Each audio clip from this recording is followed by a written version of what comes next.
Hi all, welcome to spark nursing classes. आज हम discuss करेंगे रिगार्डिंग एक्वायर्ड इम्यूनिटी। देखो, before discussing about acquired immunity will see about immunity.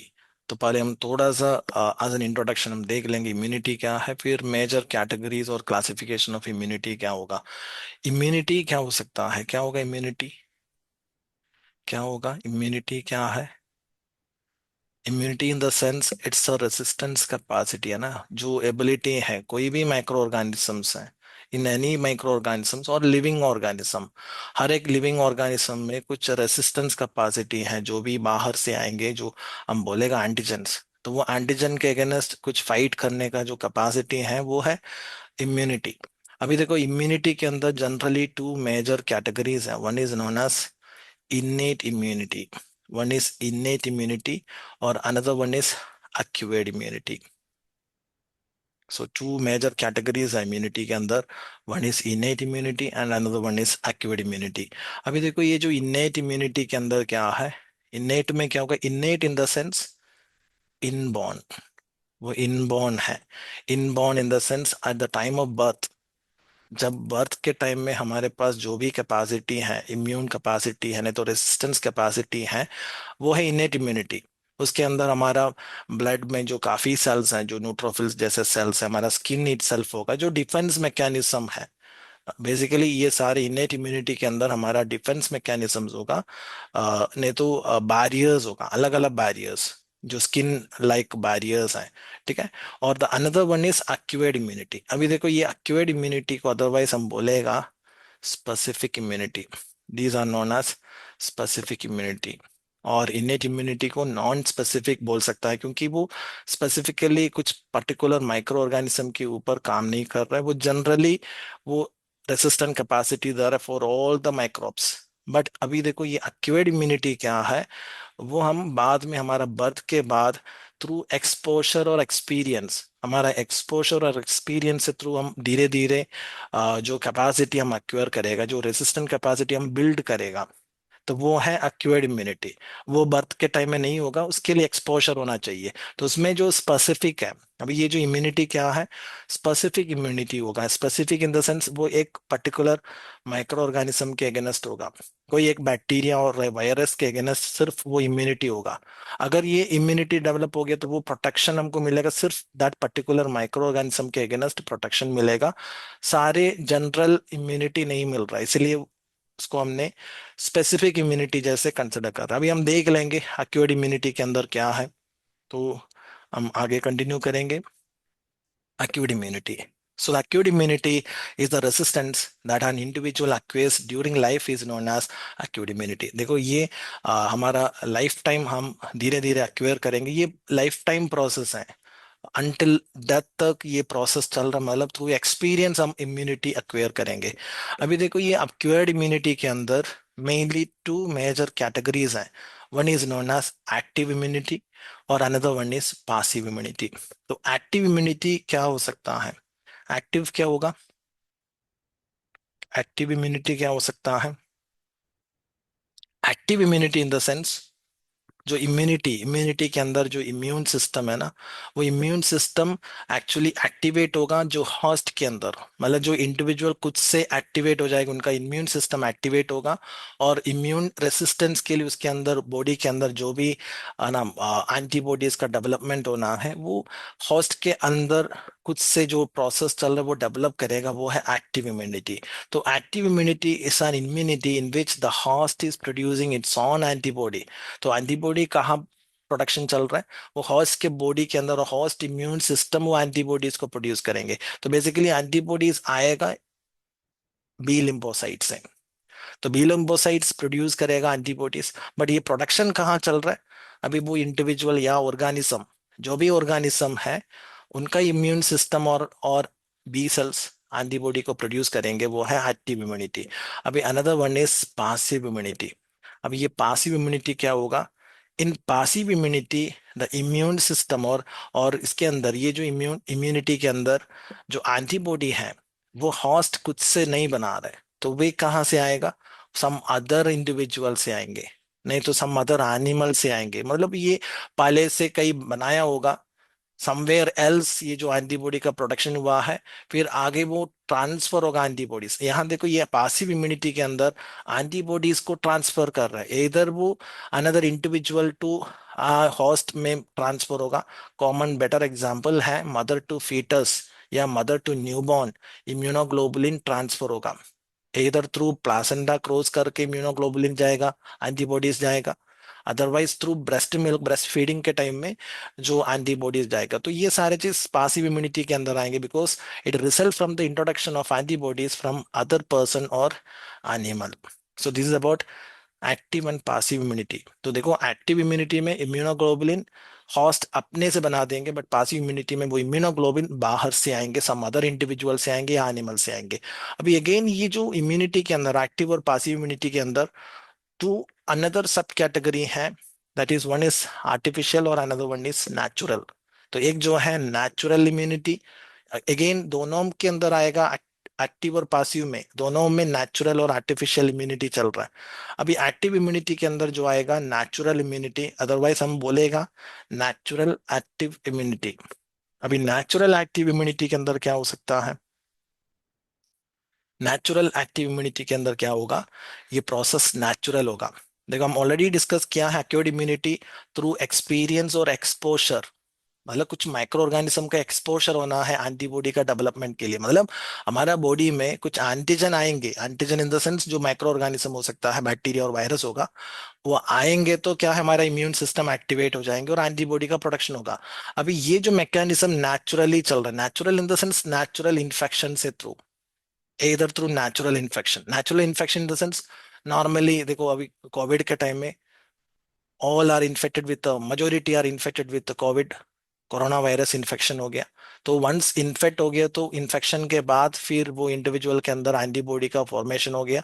तो एक बार antibody develop हो गया तो फिर कुछ टाइम तक में भी अनदर 6 मंथ और 1 ईयर तक उनको इम्यूनिटी है। वो नेचुरली इन्फेक्शन आया है, नेचुरल इन्फेक्शन मतलब कुछ किया ही नहीं है बाहर से, तो वो है natural active immunity, antibodies made after exposure to one infection. देखो here antibodies are made after exposure to one infection, natural infection है, maybe chickenpox affect हो गया, तो वेरिसेला वायरस अगर है ना अफेक्ट हो गया तो फिर आगे इम्यून सिस्टम एक्टिवेट हो जाएंगे, host defence system antibodies produce करेंगे, फिर वो एंटीबॉडी लाइफ टाइम उनका जो ब्लड में प्रेजेंट होगा, तो लाइफ टाइम क्या है डिफेंस और इम्यूनिटी मिलेगा अगेंस्ट वेरिसेला वायरस। तो वो है नेचुरल एक्टिव इम्यूनिटी, ये प्रोसेस नेचुरल है। एग्जाम्पल जैसे, एग्जाम्पल क्या होगा, अभी मैंने बहुत एग्जाम्पल बोला है, resistance to a common cold और a chickenpox due to previous exposure in the sense past infection. एक बार इन्फेक्शन हो गया, इन्फेक्टेड हो गया, कॉमन कोल्ड इन्फेक्शन आएंगे तो फिर बाद में कुछ टाइम तक इम्यूनिटी है, क्योंकि होस्ट वो जो इंडिविजुअल अपना इम्यून सिस्टम एक्टिवेट होने की वजह से बॉडी के अंदर काफी एंटीबॉडी का प्रोडक्शन चल रहा है, वो है नेचुरल एक्टिव इम्यूनिटी। अभी अनदर मेथड क्या है, another type is what artificial. तो आर्टिफिशियल में क्या है, ये जो प्रोसेस है ना एक्टिव इम्यूनिटी में, जो एंटीबॉडी प्रोडक्शन नेचुरली नहीं होगा, आर्टिफिशियली हमने इम्यून सिस्टम को स्टिमुलेट करेंगे, नहीं तो एक्टिवेट करेंगे। वो कैसे करेंगे, थ्रू वैक्सीनेशन। तो बेटर एग्जांपल क्या है, आर्टिफिशियल एक्टिव इम्यूनिटी में बेटर एग्जांपल क्या है, antibodies are made after getting a vaccination. देखो वैक्सीनेशन के अंदर हमने क्या करेंगे, वी आर इंजेक्टिंग और administering some kind of antigen, हम कुछ एंटीजन को बाहर से एडमिनिस्टर करेगा, इंजेक्ट करेगा इनटू होस्ट बॉडी, है ना, इंडिविजुअल बॉडी में हम इंजेक्ट कर रहे हैं, वो आर्टिफिशियल प्रोसेस है, it's not a natural process. तो वंस वो एंटीजन हमारा बॉडी के अंदर आएंगे तो क्या है, polio virus, oral polio vaccine. तो हमने और ओपीवी लेने के बाद, ओरल पोलियो वैक्सीनेशन के बाद, वो वायरस है ना, OPV oral polio vaccine is a live vaccine, तो उसके अंदर वायरस है बट वो वीक वायरस होगा, तो डेफिनेटली वो एंटीजन है, वो हमारे इम्यून सिस्टम को एक्टिवेट करेंगे, आगे एंटीबॉडी का प्रोडक्शन होगा। अभी देखो एंटीबॉडी प्रोडक्शन चल रहा है, होस्ट बॉडी में चल रहा है, बट वो प्रोसेस आर्टिफिशियली हमने स्टिमुलेट किया है, that is artificial active immunity. Example जितना भी वैक्सीनेशन है, एनी टाइप ऑफ वैक्सीन, इधर लाइव वैक्सीन और किल्ड वैक्सीन या सब यूनिट वैक्सीन और टॉक्सोइड वैक्सीन, रिकॉम्बिनेंट वैक्सीन, जितना भी वैक्सीन है, सारे vaccination artificial active immunity boost करेगा और और क्रिएट करेगा। तो example any immunisation with an antigen, जैसे vaccine, polio, hepatitis, smallpox, जितना भी वैक्सीन है सारे आर्टिफिशियल एक्टिव इम्यूनिटी के अंदर आएंगे। अभी जो है इतना है रिगार्डिंग एक्टिव इम्यूनिटी। अभी जो आएगा पासिव इम्यूनिटी। अभी पासिव इम्यूनिटी में क्या है? पासिव इम्यूनिटी हम ऑलरेडी डिस्कस किया है, एंटीबॉडी का प्रोडक्शन इंडिविजुअल बॉडी में नहीं चल रहा है, होस्ट के बॉडी में नहीं चल रहा है। तो ऑर्गेनिज्म और the living organism is not producing the antibody self, तो वो बाहर से कहीं आना है। अभी इसके अंदर भी पासिव इम्यूनिटी के अंदर भी क्या होगा? नेचुरल प्रोसेस भी है, आर्टिफिशियल प्रोसेस भी है। तो नेचुरल क्या होगा? Natural in the sense mother to baby या मदर टू फीटस, सिर्फ वही पॉसिबिलिटी है नेचुरली। अगर समवन, किसी को अगर एंटीबॉडी मिलना है, वो सिर्फ मदर टू बेबी या फीटस जाएगा, उसके अलावा कोई ऑप्शन नहीं है। तो नेचुरल इम्यूनिटी क्या होगा? Antibody is transmitted from mother to baby और मदर टू फीटस। तो मे बी हमने ऑलरेडी अदर टॉपिक में डिस्कस किया है, आईजीजी एंटीबॉडी वो प्लाजेंटा क्रॉस करेगा, विल क्रॉस प्लाजेंटा और फीटस में जाएंगे। तो फीटस को, जैसे मैटरनल बॉडी में वो एंटीबॉडी का प्रोटेक्शन चल रहा है, बट फीटस में वो ट्रांसफर होगा, तो फीटस को भी थोड़ा बहुत प्रोटेक्शन मिलेगा, इम्यूनिटी मिलेगा। वो है natural passive immunity. Otherwise breast feeding के टाइम में, एक्सक्लूसिव ब्रेस्ट फीडिंग में, इवन कोलोस्ट्रम में अलग अलग एंटीबॉडीज है, आईजीए एंटीबॉडी है, आईजीजी एंटीबॉडी है। तो वो सारे एंटीबॉडी ब्रेस्ट फीडिंग के टाइम में न्यूबॉर्न बेबी को मिलेगा, तो जैसे उनका भी इम्यून सिस्टम थोड़ा एक्टिवेट हो जाएंगे। बट ये प्री फॉर्म्ड एंटीबॉडीज हैं, वो मटर्नल बॉडी में प्रिपेयर हुआ है, नहीं तो सिंथेसाइज हुआ है, बाद में वो ट्रांसफर हुआ है। तो ये है नेचुरल पासिव इम्यूनिटी। एग्जाम्पल जैसे IgG crosses placenta and IgA found in milk provides immunity to baby। तो ये है बेटर एग्जाम्पल, इधर IgG या IgA दोनों मदर टू बेबी पास होगा, ट्रांसफर होगा, इतना है। And another one is artificial passive immunity. Artificial passive immunity क्या होगा? आर्टिफिशियल इन द सेंस वो इम्यूनोग्लोबुलिन बाहर से आना है, बाहर से मिलेगा, बट वो अदर इंडिविजुअल में सिंथेसाइज होगा, नहीं तो अदर एनिमल्स में सिंथेसाइज होगा। तो ये आर्टिफिशियल प्रोसेस है, नेचुरल नहीं है। बट वो हमने वो एंटीबॉडीज को सिंथेसाइज करेंगे, बना देंगे in another other individuals body, और अदर इंडिविजुअल ब्लड से हमने कलेक्ट करेंगे, या एनिमल ब्लड से, सीरम से हम कलेक्ट करेंगे। तो ये इम्यूनोग्लोबुलिन एंटीबॉडी फिर आगे इंजेक्ट करेगा इनटू द होस्ट। ठीक है। So antibodies acquired from an immune serum medicine. तो एंटीबॉडी कहाँ से मिलेगा? इम्यून सीरम मेडिसिन से मिलेगा, मतलब इम्यूनोग्लोबुलिन ट्रीटमेंट है जो इंजेक्शन इम्यूनोग्लोबुलिन है, आईवी इम्यूनोग्लोबुलिन हमने बोलेगा ना, आईवी इम्यूनोग्लोबुलिन। वो आईवी इम्यूनोग्लोबुलिन क्या है? वो immunoglobulin are antibodies, Ig immunoglobulin antibody है। तो डायरेक्टली हमने एंटीबॉडीज इंजेक्ट कर रहे हैं। Better example, after a dog bite, rabies immunoglobulin लेना है। अगर मल्टीपल बाइट हुआ है, थोड़ा सीरियस बाइट हुआ है, तो वैक्सीनेशन के साथ, राबीज वैक्सीनेशन के साथ हमको क्या करना है? राबीज इम्यूनोग्लोबुलिन भी देना है। वो राबीज इम्यूनोग्लोबुलिन क्या है? ऑलरेडी प्रिपेयर्ड एंटीबॉडी है, प्री फॉर्म्ड एंटीबॉडी है। वो pre formed antibodies directly inject करेगा इनटू द होस्ट। तो क्या है? डायरेक्टली वो एंटीबॉडी बना मिलेगा। तो वो एंटीबॉडी अगर हम वैक्सीनेशन देंगे, तो प्रॉब्लम ये कि एक्टिव इम्यूनिटी के अंदर हम वैक्सीनेशन देंगे, फिर वैक्सीनेशन देने के बाद वो एंटीजन आएगा, होस्ट के बॉडी में एंटीजन आएगा, वो एंटीजन फिर आगे इम्यून सिस्टम को स्टिमुलेट करेंगे, एक्टिवेट करेंगे, फिर इम्यून सिस्टम एंटीबॉडी को प्रोड्यूस करेंगे। ये प्रोसेस थोड़ा लेट होगा, टाइम लगेगा। बट आर्टिफिशियल और पासिव इम्यूनिटी में वो प्रॉब्लम नहीं है, क्योंकि यहाँ प्री फॉर्म्ड एंटीबॉडीज है, ऑलरेडी ऑलरेडी बनाया है जो एंटीबॉडीज, उसको हमने डायरेक्टली ट्रांसफर करेंगे इनटू द हॉस्ट बॉडी, तो डायरेक्टली उनको एंटीबॉडी मिल रहा है, उसमें टाइम का इश्यू नहीं है, इमीडिएट एक्शन हमको मिलेगा। तो ये है major benefit of passive immunity. तो पासिव इम्यूनिटी का बेटर एग्जांपल क्या होगा? सारे इम्यूनोग्लोबुलिन्स है, IV immunoglobulins like rabies immunoglobulin, tetanus immunoglobulin, varicella और chickenpox, varicella zoster immunoglobulin, diphtheria immunoglobulin और डिप्थीरिया एंटीटॉक्सिन, डिप्थीरिया एंटीटॉक्सिन बोलेंगे, वो भी इम्यूनोग्लोबुलिन है। तो ये सारे चीज आर्टिफिशियल पासिव इम्यूनिटी के अंदर आएंगे। तो ये सारे चीज प्री फॉर्म्ड इम्यूनोग्लोबुलिन्स हैं, ऑलरेडी बनाया है, आर्टिफिशियली बनाया है, और एनिमल्स में बनाया होगा इम्यूनोग्लोबुलिन, वो हमने इंजेक्ट करेंगे। इतना है mainly regarding classification of acute immunity. अभी हम देख लेंगे मेजर डिफरेंसेस क्या है between between active immunity and passive immunity. देखो active immunity and passive immunity में मेन डिफरेंसेस वगैरह क्या है हम देख लेंगे। First of all, source of immunity. अभी देखो एक्टिव इम्यूनिटी का सोर्स क्या है, होस्ट ऑन इम्यून सिस्टम। वो तो सेल्फ बनना पड़ेगा ना, होस्ट का खुद का इम्यून सिस्टम बना देंगे, वो है active immunity. But passive immunity receive from an external source. तो पासिव इम्यूनिटी कहाँ से आएगा, वो एक्सटर्नल सोर्स से आएंगे, मतलब वो इधर अदर एनिमल्स से हम कलेक्ट करेंगे एंटीबॉडीज को, अदरवाइज अदर ह्यूमन से हम कलेक्ट करेंगे। इवन ह्यूमन इम्यूनोग्लोबुलिन्स भी है, वो भी कलेक्ट करेगा जो सीरम से। तो active immunity host immune system बना देंगे, बट पासिव इम्यूनिटी बाहर से आएंगे, अदर एनिमल और अदर ह्यूमन से आएंगे। अभी उसका ट्रिगर क्या है, देखो एक्टिव इम्यूनिटी के अंदर वी आर यूजिंग एंटीजन, इधर नेचुरल इन्फेक्शन से थ्रू आएगा, बट वो एंटीजन है जो माइक्रो ऑर्गेनिज्म हमारे बॉडी में एंटर होगा, तो हमारे इम्यून सिस्टम एक्टिवेट हो जाएंगे। अदरवाइज वैक्सीनेशन के टाइम में हम कुछ एंटीजन इंजेक्ट करेंगे तो इम्यून सिस्टम एक्टिवेट होगा। तो यहाँ ट्रिगर क्या है, हमेशा एंटीजन है। We are using some kind of antigen to activate the immune system, तो आगे इम्यून सिस्टम एक्टिवेट हो जाएगा। बट यहाँ देखो पासिव इम्यूनिटी में ट्रिगर क्या है, it is pre formed antibodies, already prepare करके रखा है, ऑलरेडी हमने बनाया है। तो बनाया है, इवन रिकॉम्बिनेंट टेक्नोलॉजी है, डीएनए टेक्नोलॉजी से थ्रू भी हमको एंटीबॉडी बना सकता है।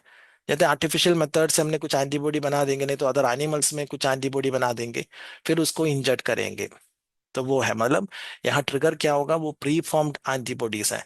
अभी ऑन सेट ऑफ एक्शन मैंने ऑलरेडी बोला है, एक्टिव इम्यूनिटी में प्रॉब्लम क्या है, वो एंटीजन हमने इंजेक्ट करेगा, वी आर एडमिनिस्टरिंग एंटीजन, वो इम्यून सिस्टम को एक्टिवेट करेंगे, फिर इम्यून सिस्टम एंटीबॉडीज को बना देंगे और प्रोड्यूस कर सिंथेसाइज करेगा।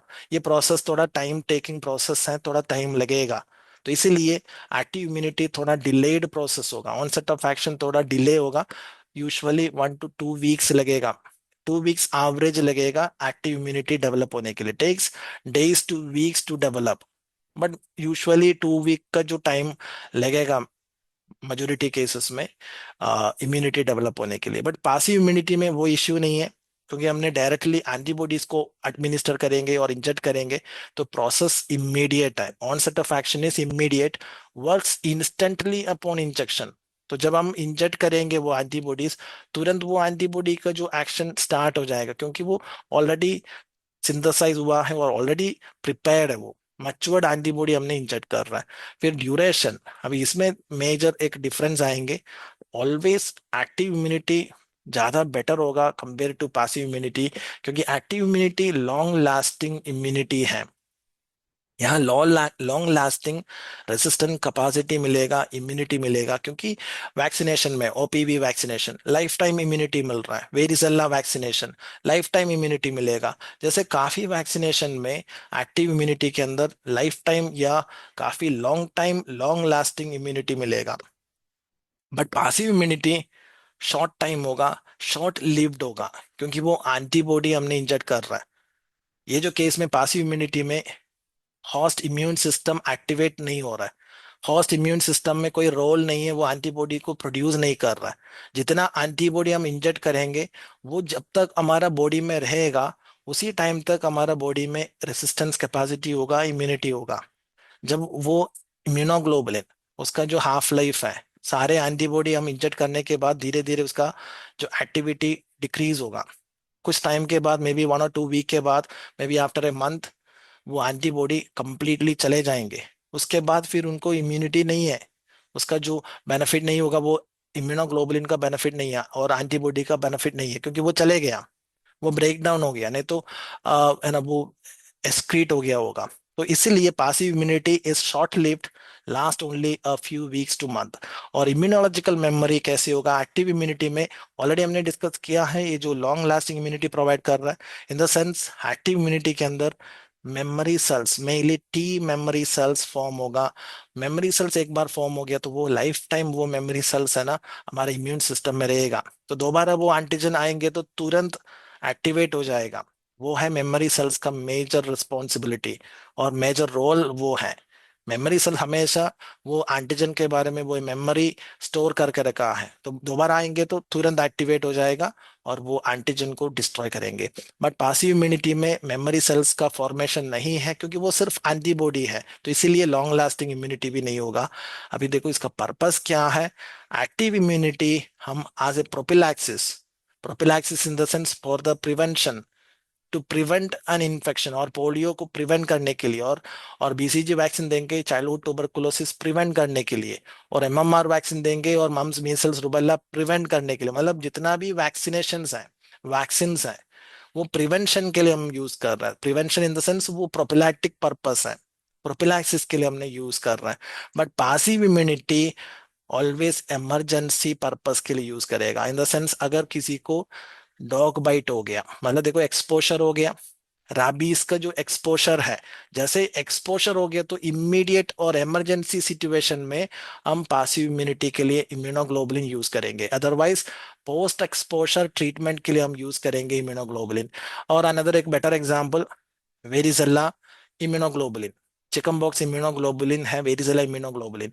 अगर देखो फैमिली में किसी को चिकन बॉक्स हो गया, तो फैमिली में अदर मेंबर्स है, अदर मेंबर्स के अंदर सोच लेना एक तो थोड़ा वल्नरेबल है या प्रेग्नेंट वुमन है, तो क्या है, वो प्रेगनेंसी के टाइम में अगर चिकन बॉक्स आएंगे तो थोड़ा सा कॉम्प्लिकेशंस आएगा, है ना, कुछ कॉम्प्लिकेशंस का पॉसिबिलिटी है। तो हमको क्या करना है, अभी देखो एक्सपोजर हो गया, फैमिली में एक को तो आ गया, उनका कांटेक्ट हो गया, तो अभी प्रिवेंशन के लिए और इमीडिएट एक्शन मिलना है, तो हम क्या करेंगे, हम इम्यूनोग्लोबुलिन देंगे। ये जो सिचुएशन में अगर वेरिजेला वैक्सीनेशन देंगे तो वो इम्यूनिटी डेवलप होने के लिए और एंटीबॉडी डेवलप होने के लिए टाइम लगेगा, उसके पहले सिम्टम्स आने का चांस है। तो हम प्रिवेंशन के लिए क्या करेगा, तुरंत एंटीबॉडी इंजेक्ट करेंगे, वेरिजेला एंटीबॉडी एडमिनिस्टर करेंगे। तो वो अगर एक्सपोज हो गया तो वो एंटीजन को डिस्ट्रॉय करेंगे। तो इसीलिए इमरजेंसी और पोस्ट एक्सपोजर ट्रीटमेंट में हम पासिव इम्यूनिटी यूज करेंगे। Now booster doses effective in enhancing response. तो बूस्टर डोज यूज करेंगे एक्टिव इम्यूनिटी में, इन the sense even polio OPV के अंदर बूस्टर डोज चल रहा है, डीपीटी वैक्सीनेशन में बूस्टर डोज चल रहा है। तो जैसे काफी वैक्सीनेशन में हमको बूस्टर डोज देना है, तो बूस्टर डोज देंगे तो क्या है, ऑलरेडी जो इम्यूनिटी है, जो वैक्सीनेशन में थोड़ा सा इम्यून सिस्टम एक्टिवेट हो गया है और इम्यूनिटी डेवलप हुआ है, बट बूस्टर डोज देंगे तो वो इम्यूनिटी फिर से थोड़ा सा और एनहांस होगा, इंक्रीज होगा। तो ये जो बेनिफिट हमको मिलेगा एक्टिव इम्यूनिटी में बूस्टर डोज से थ्रू। बट पासिव इम्यूनिटी में ऐसा कोई बूस्टर डोज नहीं है, वो एप्लीकेबल नहीं है, क्योंकि वो तो हमेशा प्री फॉर्म्ड एंटीबॉडी है, वो इम्यून सिस्टम को एक्टिवेट नहीं कर रहा है। तो हमेशा हमको पासिव इम्यूनिटी के अंदर इम्यूनोग्लोबुलिन हमेशा एडमिनिस्टर करना होगा, बट वो बूस्टर डोज जैसे नहीं आएगा। जस्ट रिप्लेसेस लॉस्ट इम्यूनोग्लोबुलिन, मतलब रिपीट करेंगे, इम्यूनोग्लोबुलिन रिपीट तो कर सकता है, बट वो रिप्लेस तो नहीं करेगा, वो इम्यून सिस्टम को बूस्ट नहीं करेगा, बट वो लॉस्ट इम्यूनोग्लोबुलिन को रिप्लेस बस करेंगे। इतना है regarding major differences between active and passive immunity. जी, इतना है regarding active and passive immunity. देखो ये जो चैप्टर में हमने जो डिस्कस किया है, ये जो टॉपिक के अंदर सबसे ज़्यादा एग्जाम्स में क्वेश्चंस आया है एग्जाम्पल्स, अलग अलग एग्जाम्पल्स देंगे और हमको आइडेंटिफाई करना है। जैसे अगर हम वैक्सीनेशन दे रहे तो कौन सी इम्यूनिटी डेवलप होगा, तो याद रखना वो आर्टिफिशियल एक्टिव इम्यूनिटी डेवलप करेंगे। जैसे नेचुरल इन्फेक्शन के बाद या चिकन पॉक्स वगैरह होने के बाद कौन सी इम्यूनिटी डेवलप होगा, जैसे क्वेश्चन आएंगे तो याद रखना वो नेचुरल एक्टिव इम्यूनिटी के अंदर आएंगे। और मदर टू बेबी अगर अगर इम्यूनोग्लोबुलिन ट्रांसफर हो रहा है या ब्रेस्ट फीडिंग से थ्रू जो इम्यूनिटी डेवलप हो रहा है वो कौन सी कैटेगरी में आएगा, वो नेचुरल पासिव इम्यूनिटी के अंदर आएंगे। और फाइनली अगर हम इम्यूनोग्लोबुलिन दे रहे हैं या राबीज इम्यूनोग्लोबुलिन दे रहे हैं या वेरिजेला इम्यूनोग्लोबुलिन दे रहा है, तो वो क्या है, कौन सी कैटेगरी में आएगा, आर्टिफिशियल पासिव इम्यूनिटी के अंदर आएंगे। फिर आगे जो डिफरेंस अभी हमने जो लेटर डिस्कस किया है उसके अंदर से भी क्वेश्चन आ सकता है, जैसे पर्पस क्या होगा और प्रोफिलैक्टिक पर्पस के लिए हमने कौन सी इम्यूनिटी यूज करेंगे। और पोस्ट एक्सपोजर ट्रीटमेंट के लिए हमने कौन सी इम्यूनिटी को यूज़ करेंगे, और इम्यूनोग्लोबुलिन शॉर्ट इम्यूनिटी कौन सी कैटेगरी में आएगा, लॉन्ग लास्टिंग इम्यूनिटी कौन सी कैटेगरी में आएगा। ये सारे क्वेश्चन भी एग्जाम में आ सकता है। इतना है important point regarding active and passive immunity. अभी देखो ये जो चैप्टर में हम सिर्फ एक्टिव पासिव इम्यूनिटी या एक्टिवेट इम्यूनिटी क्या है डिस्कस किया है, और ये जो चैप्टर के अंदर इम्यूनिटी के अंदर इनेट इम्यूनिटी भी है, और सेल मीडिएटेड इम्यूनिटी है, जैसे काफ़ी चीज़ है, और इम्यूनोग्लोबुलिन के बारे में बहुत डिटेल डिस्कस किया है। तो ये सारी चीज़ हमारा ऐप में अवेलेबल है। तो हमारा आप स्पार्क नर्सिंग एकेडमी का ऐप डाउनलोड कर लीजिए, प्ले स्टोर में जाके सर्च करेंगे तो मिल जाएगा। और उसमें सारे क्लासेस, रिकॉर्डेड क्लासेस डाला है फुल डिटेल में। तो एक बार वेरीफाई कर लीजिए, और उसका जो क्वालिटी वगैरह कैसे है वो थोड़ा है ना समझ में आएगा, और थोड़ा देख लीजिए। इतना है। Thank you.